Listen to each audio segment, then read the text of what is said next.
So then let's talk about what Patrice got wrong, shall we?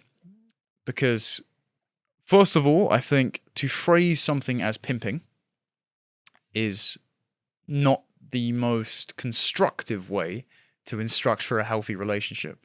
And I understand it might be a bit of Black American culture, which is beyond my cultural wheelhouse. He even dressed like a pimp by the end. He had that hat. Yeah. He was. He wasn't quite Cat Williams, but he did have a pretty interesting get-up. He had a purple suit at one point, I think.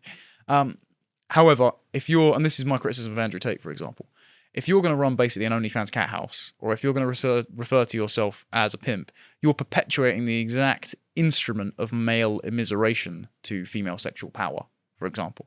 So the incels, for example, the reason you can't respect an incel is because they're trapped within the female paradigm. They're pursuing rather than internal happiness, rather than doing as Dante did, doing things for the sake of them being good and women being attracted to you because of that.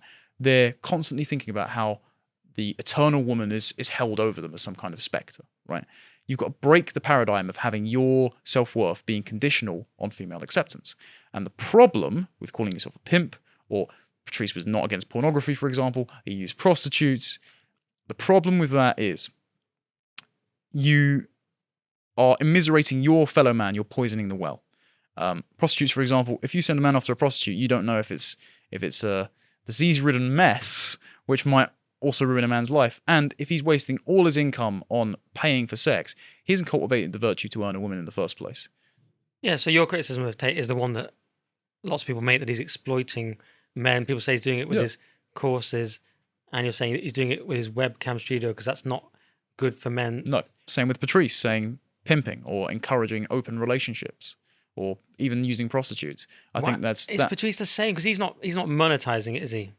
No, he didn't monetize it, but he said the idea of the pimp ethic, and also he did go and use prostitutes. He did have an open relationship with Vaughn, which I cannot see as anything other than cuckoldry.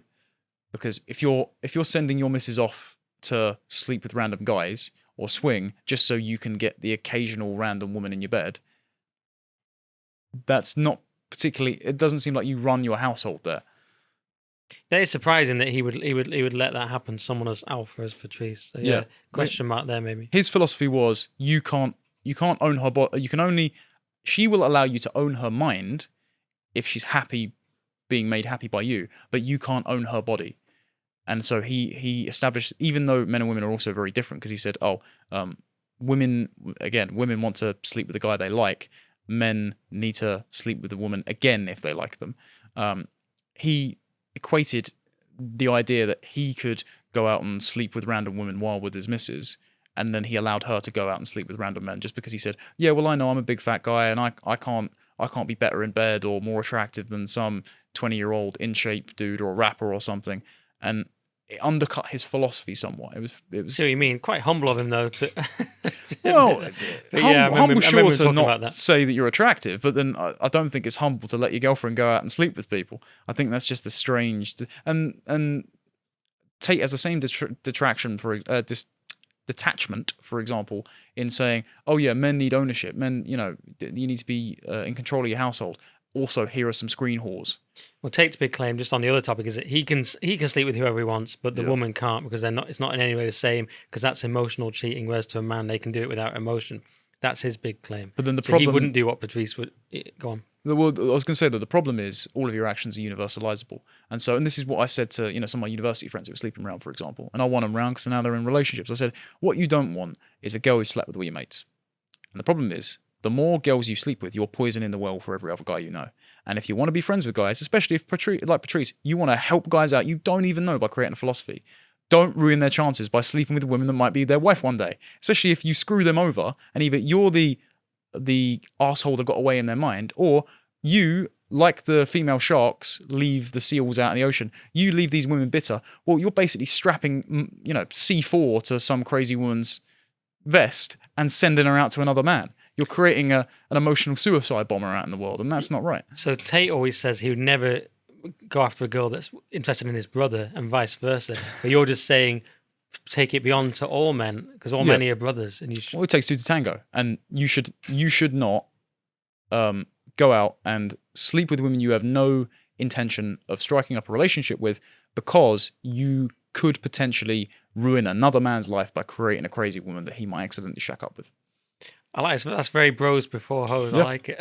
Yeah, definitely. And I think Patrice actually fell down on that when he did swinging. Him and Dante even said, "Oh, you if you want to be quote unquote evil, you need to be righteous. So if you're going to cheat on your woman, you need to do it righteously, not just to get back at her."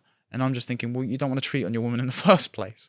It's not going to be healthy for your relationship. The exact same thing happened with Tate, not to raise him again, but I read a post somewhere on, I think it was like a Reddit post or something, where some guy said, "Oh, I've put Andrew Tate's stuff into practice. My girlfriend was feeling that I wasn't as in tune with her as I should have been, so I went out and I cheated on her and I told her that I'm head of the household and she left me. What do I do, bros?" And it's like, well, yeah, obviously. Get good at kickboxing and get an online Not course. for the woman.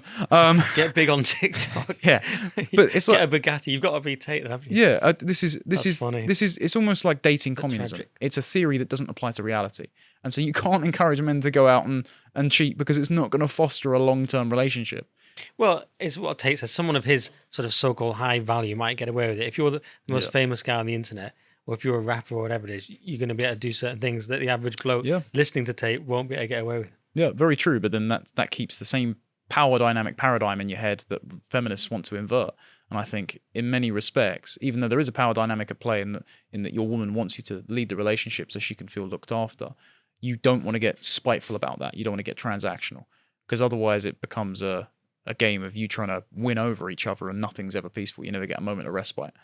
So, to watch the full video, please become a premium member at lotuseaters.com.